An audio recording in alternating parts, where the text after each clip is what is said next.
Welcome to part B of our discussion of the British empiricists. We're going to be looking at John Locke and David Hume, and with a particular emphasis on causation and substance as a transition to Kant. Please make sure you've got your study sheet with you so you can follow along. So let's pick up with John Locke. I hope you find that helpful. All right, what do we need to know about John Locke? Well, I want you to be clear about epistemological dualism. Now, pause. A few moments ago, we were talking about metaphysical dualism. Now we're moving to epistemological dualism. Understand, again, the blank slate concept. When we come to John Locke, I want you to really know what primary and secondary qualities are. You've already seen when we were talking about Berkeley's view that Berkeley was concerned to attack that issue of primary and secondary qualities. You're going to see that Hume is going to attack it as well, from different reasons altogether. You're going to see that Locke has a view on substance, which is very important. You can find Berkeley disagreeing with it and Hume disagreeing with it. So you need to get the hang of it. And this is a debate not much different from when we first introduced you to Aristotle. Remember, I had that reading for you to do in terms of the categories. What was the first category? It was substance. So that keeps coming up. As I said to you, these things keep appearing throughout the course. You need to know his definitions of mind and matter, and you need to be aware of his view of the state of nature and how very different that was from Hobbes's view, what natural rights are, and a clear understanding of the social contract. And you do need to get some things in that very clear in your mind, and the limitations of government. So you can see when we hit the high points of John Locke. I'm not going to go through a lot of detail of his philosophy. A couple of little comments about his personal life. I think this has been so discussed in so many different areas. Obviously, he's a graduate of Oxford College, University, I beg your pardon. He was eventually a member of the Royal Society. He was very much involved in the politics of his day, working hand in hand with the Earl of Shaftesbury. Was his friend and mentor, and his he lived with him. He was Shaftesbury's personal doctor. He found himself embroiled in that early battles between the House of Stuart. Now, remember I referred to you to that briefly when we talked about Berkeley. Berkeley came after Locke. Berkeley came after the Glorious Revolution and the removal of the Stuart family from the house, from the monarchy in England. John Locke is in the middle of the turmoil, the struggle between Parliament and the House of Stuart. And Berkeley is involved with Shaftesbury in the Whig Party, which is the party which was opposing the king. The Tories were in favour of the king, the Whigs were not. That's not entirely true. The Whigs wanted parliamentary government, they didn't want to throw the king out. A complicated situation there. But because of his writing views, Locke was forced to leave England in 1683. Note that date, 83. He was exiled to Holland, and there he wrote his very famous essay concerning human understanding, which we're going to talk about in a few moments.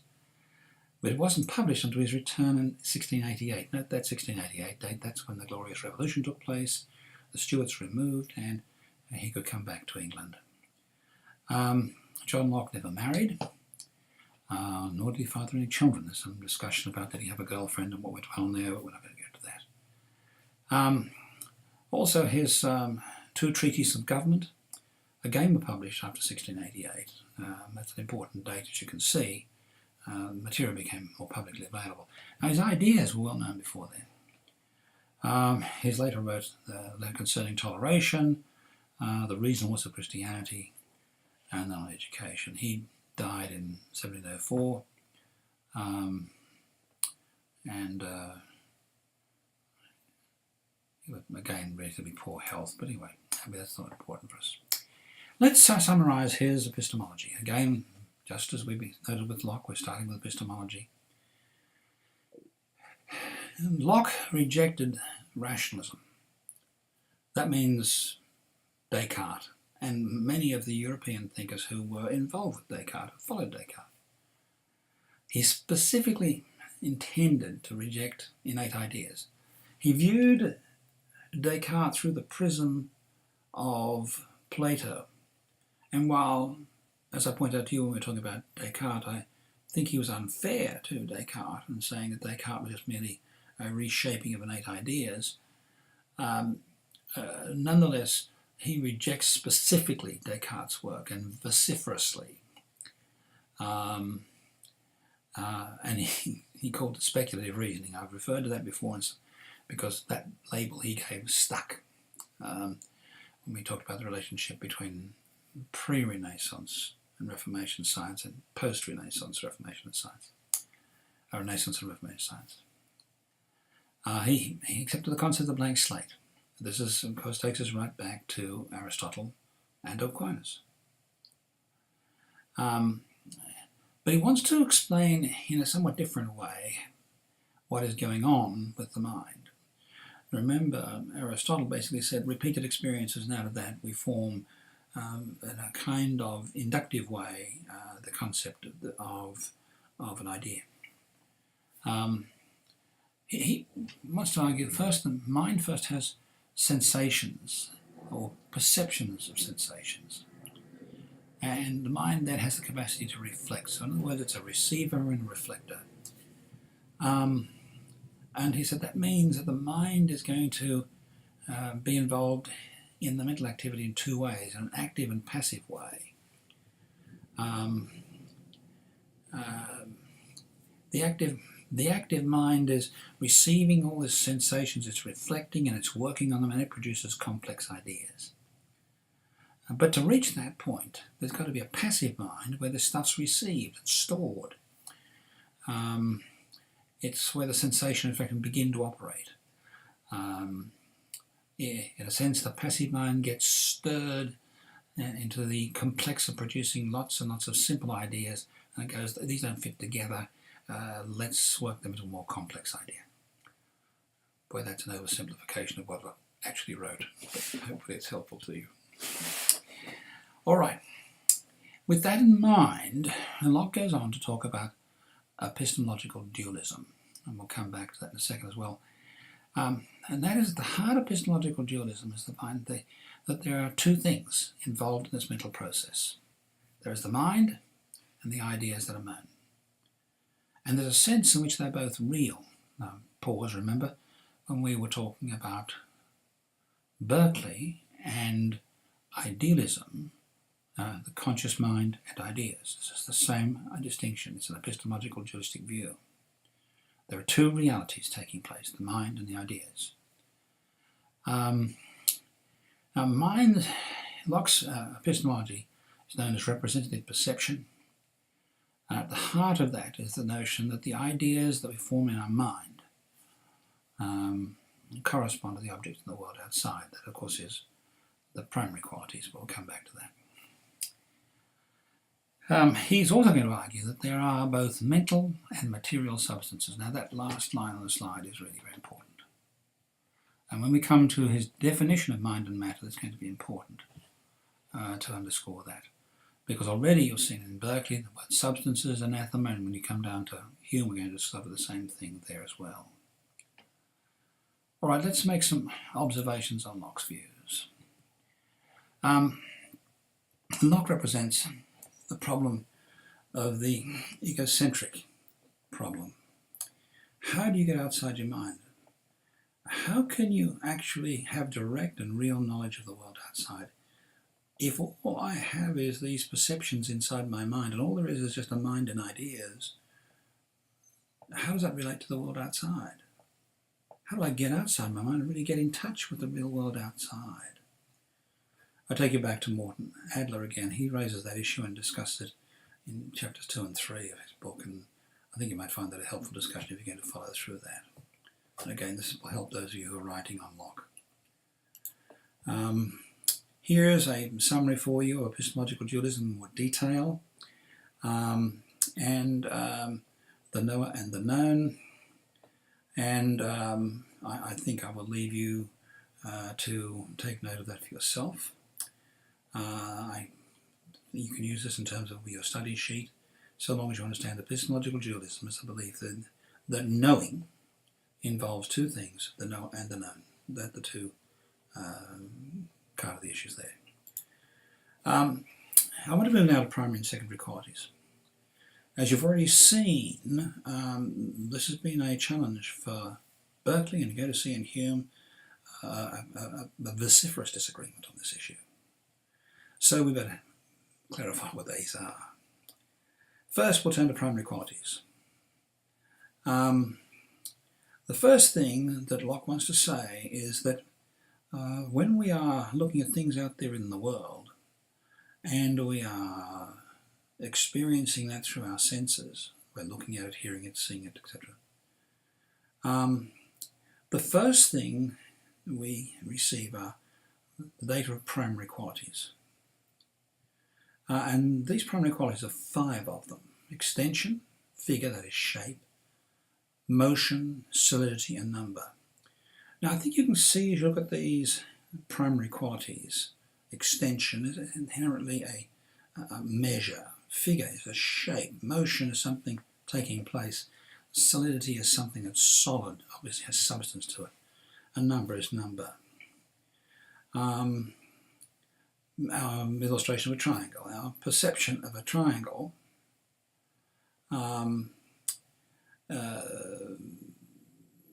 represents the idea of a triangle produced in our mind. And he's talking about that the mind is seeing these primary qualities that are taking place. And he wants to say that these primary qualities, they exist in the object itself. They're independent of the perceiver. In other words, shape, extension, solidity, number, these things exist, and we all look at them, and hence they don't exist in my mind, they exist out there, and a representation of that appears in my mind. And so it exists apart from the perceiver. I'm having a problem with my computer. Now let's solve the problem. Let's move now to secondary qualities. Locke wanted to argue that everything else is a secondary quality, and the secondary qualities are dependent on the individual person. For example, when I look at a tree, I might say it's green. You might be standing beside me and you might say, well, I think that it's not really green. I think the leaves are changing colour and they're really becoming more brown than green. In other words, we would have a difference about the colour, but Locke would say that we would not have a different opinion about the size, the shape of the leaves, because we would be discussing that which was out there, whereas colour is inside us. It's our perception. Things like the sweetness, the taste, sound. You saw sound as a secondary quality, produced inside our head. So secondary qualities depend for their existence upon a perceiver. So let's just remind ourselves of these 2 categories now. Primary qualities are these 5 characteristics which exist independently of the perceiver. Secondary qualities are all the other qualities which depend upon the recipient or the perceiver to identify, define, shape. It brings us to this a long discussion about the falling tree on an island, or in a forest, doesn't matter which you choose. A tree falling on a desert island. Does it really make a sound? Remember, it's a sound, a secondary quality, if there's no one there to hear it. And of course, Locke would say, no, there was no one there to hear it, therefore it didn't make a sound. And to our modern ears, that's a strange conclusion, because we know we can define colour technically, we can define sound technically, but at the time Locke was writing, he couldn't do that. And science couldn't do that. So to him, it was very rational and reasonable, and that's what he did. Let's pause for a moment. But back to substance now. Locke, like Descartes, believed in substance, as did Aristotle, as did Aquinas, as did Plato. Well, Locke wants to say there are two kinds of substances, just as Descartes did. What is matter? Well, he says it's something. He doesn't know where it is because he has no direct knowledge of it. But he said it's something which upholds the physical qualities of sensible things, matter. One of the problems that you see in representative perception that Locke has is tied up with the recognition that if you insist you only know things through experience, touch, feel and see, then all you really have is perceptions.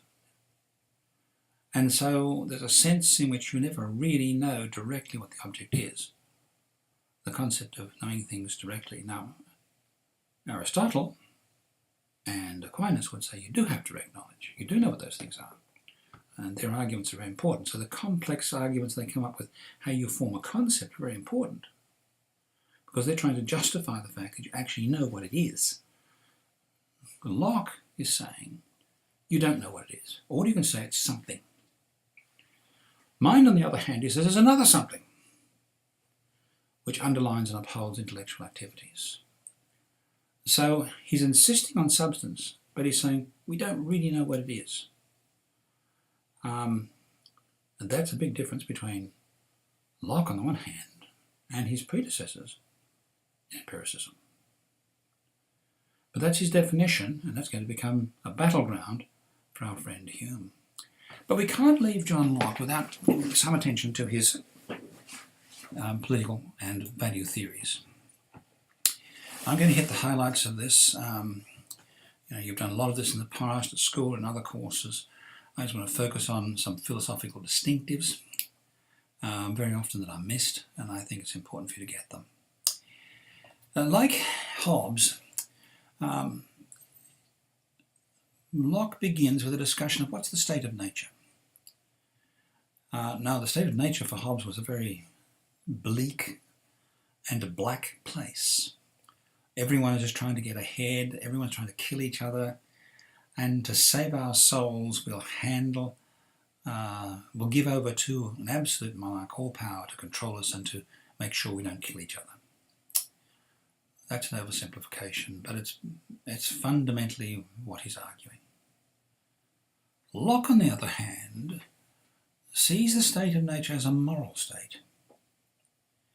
He sees it as a state into which every human being is born, in which every human being has natural rights.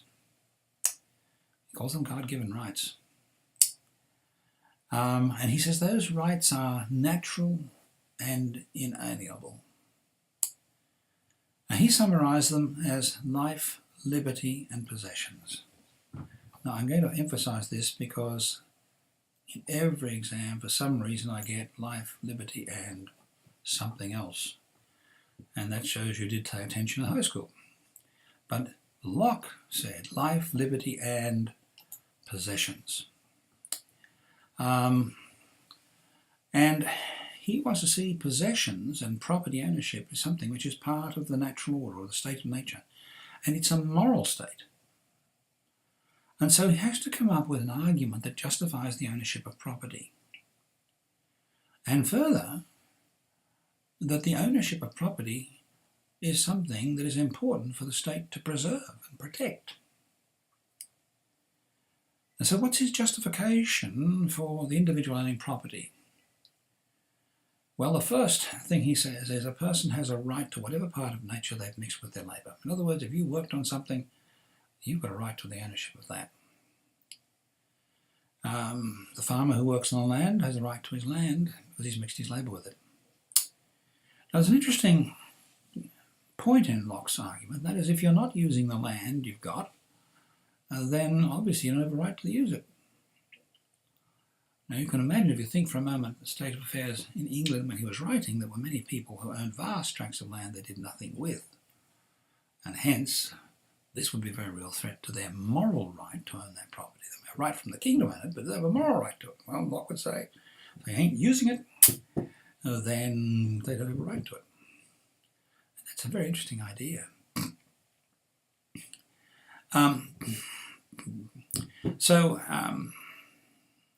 He did have some qualifications about this. I think they're very interesting ones, and they're very relevant to our own day and time. In mixing our labour with nature, Locke said, you're not permitted to spoil or destroy nature in accumulating property. You can't just take property and destroy it. I think if you think of ecology in our age, it's an interesting thesis.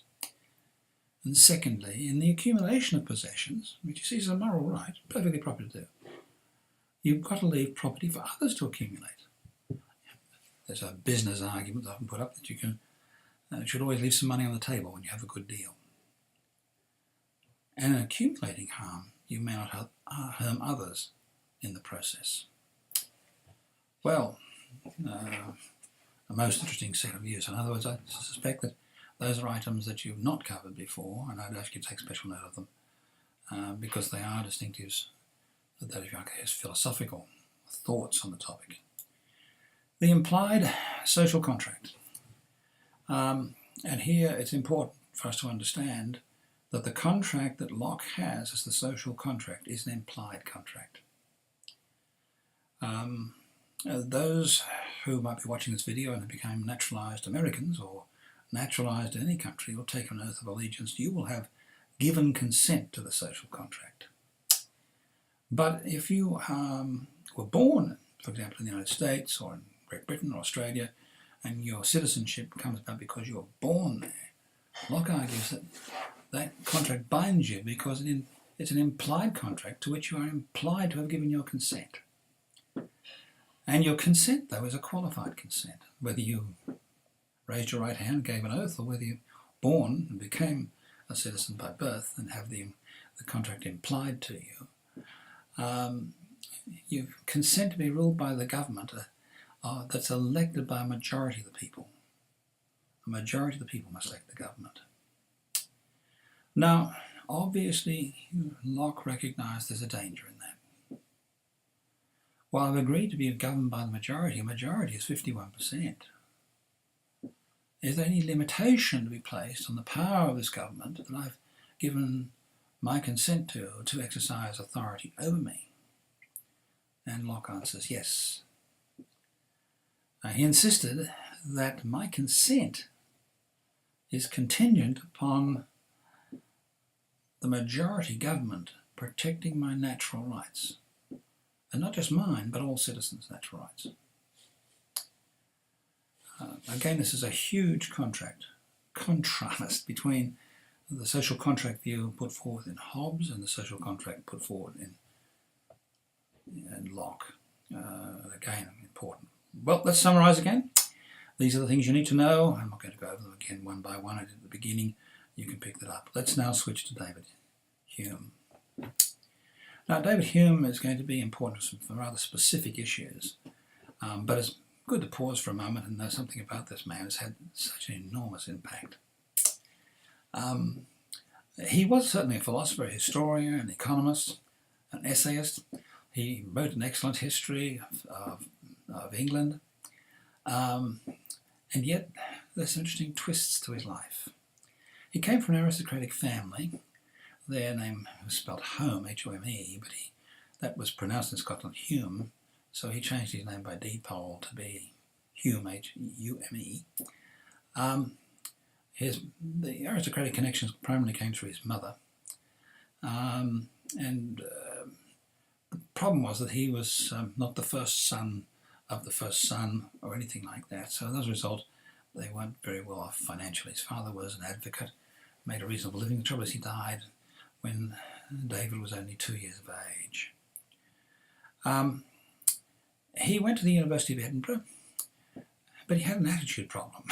He never graduated because he said he'd rather read books because he could learn more from the books than he could from the professors. He never graduated. He never married. He preferred to live on, sometimes described as an idle life of reading. He said he loved reading. That was the most important thing in life. He loved writing essays. He took the position of librarian at the University of Edinburgh, and he sort of kept himself by this means. He was never wealthy. His health was not very marvellous either. However, his essayist life is interesting. He wrote in 783 a treatise on human nature. Now today this is considered one of his best works, and he's really trying to complete a totally naturalistic way of looking at life. However, as time went on, Hume wrote two subsequent works, an essay concerning human understanding and essay concerning the principles of morals. He viewed these as the best works.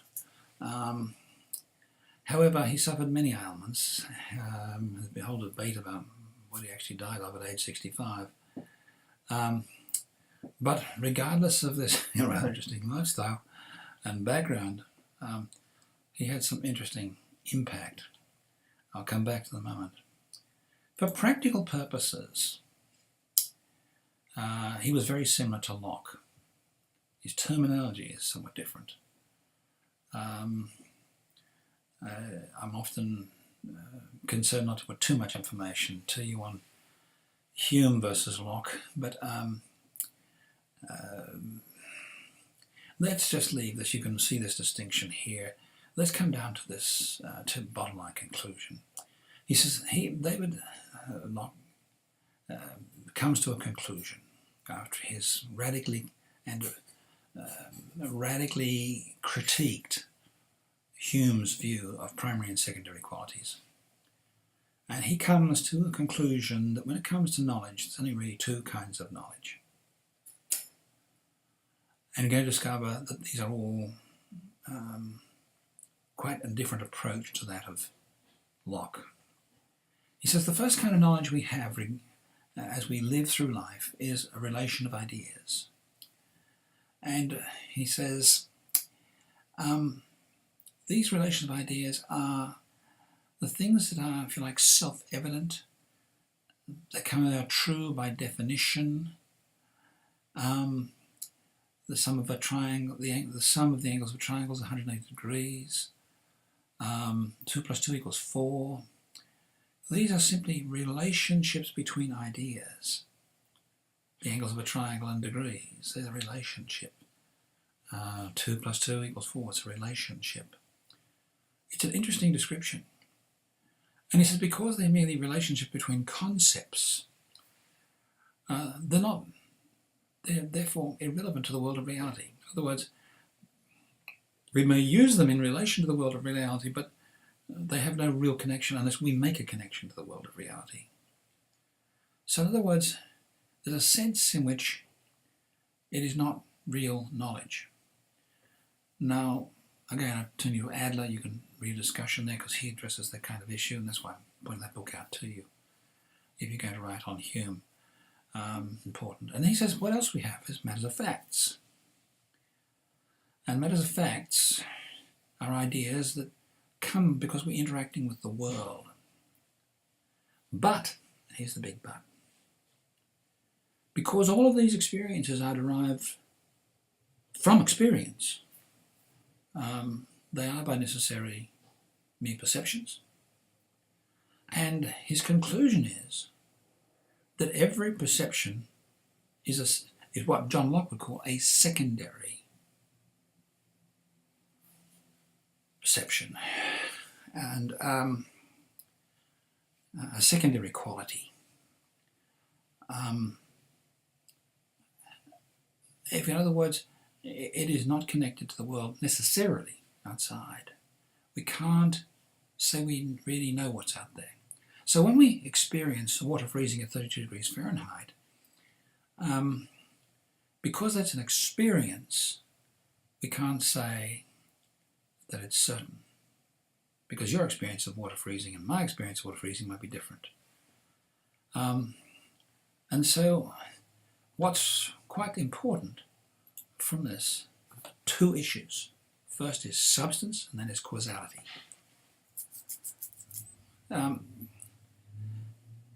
In relation to these two issues, he was going to say there is a natural belief we have about substance, and then there's the philosophical reality. He would say that natural belief says, well, sure, there's something out there.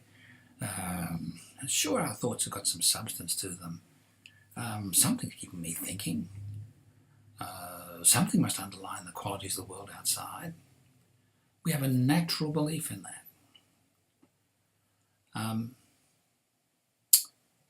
But Hume rejects that there can be any rational and certain knowledge about what Locke called the something behind mental and material substances.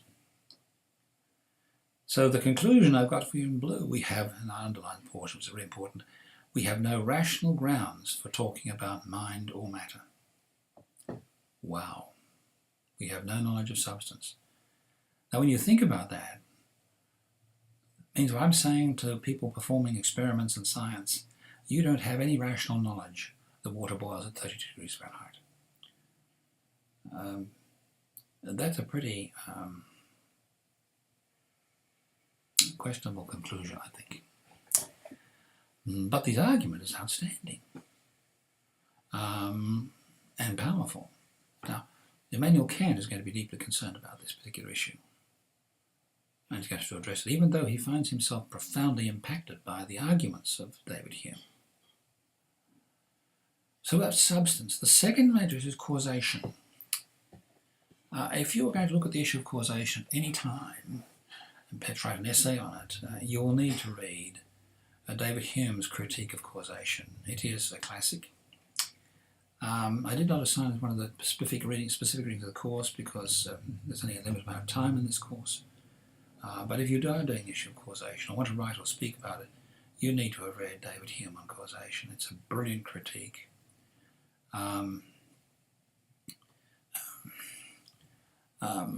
Anyway, let's summarise the view. Again, he says, natural belief says, of course, there's causal. I can see that when I push the apple, it rolls along the table. My pushing caused the apple to roll. A is my hand pushing, B is the apple rolling. A caused B. It's as simple as day is from night. But David Hume says we have no rational knowledge of causation because none of the perceptions are sufficient to establish the certainty. Now, I suspect that some of you have been involved in experiments which have shown you how difficult it is to explain causation.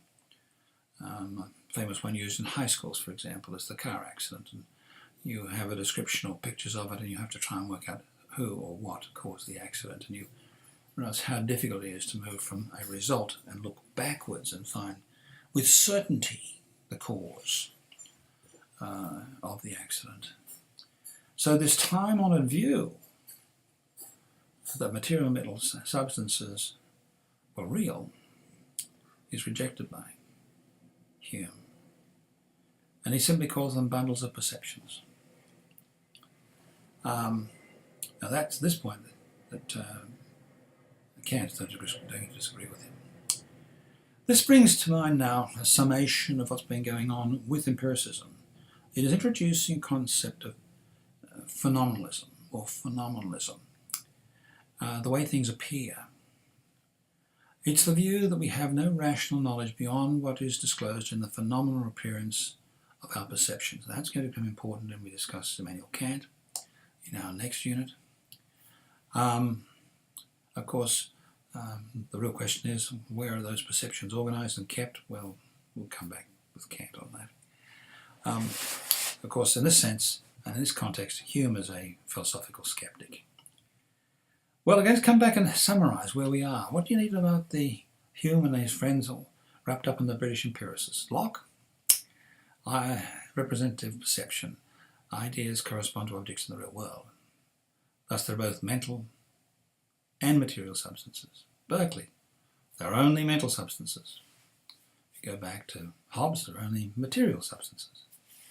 Hume, Well, he says there's relations of ideas and matters of fact, and there's a natural belief in relation to substances, and then there's real philosophical view of substance. We have no rational knowledge of it. There's natural belief, what we say about causation. Of course we say A cause B, but he argues there's no rational connection or justification for that. I've listed all these items in the study sheet, which I encourage you to be using, as I did. I didn't mention this at the beginning of the lecture, I should have. I hope you've been following through, using it again. You'll notice that all these what you need to knows are combined within the outline in terms of italics, so you know what sections you really need to know in terms of following up in your study. I hope you find this helpful. It was fun having you with me today. A lot of wonderful topics here to discuss. I hope you found them helpful. Thank you for watching.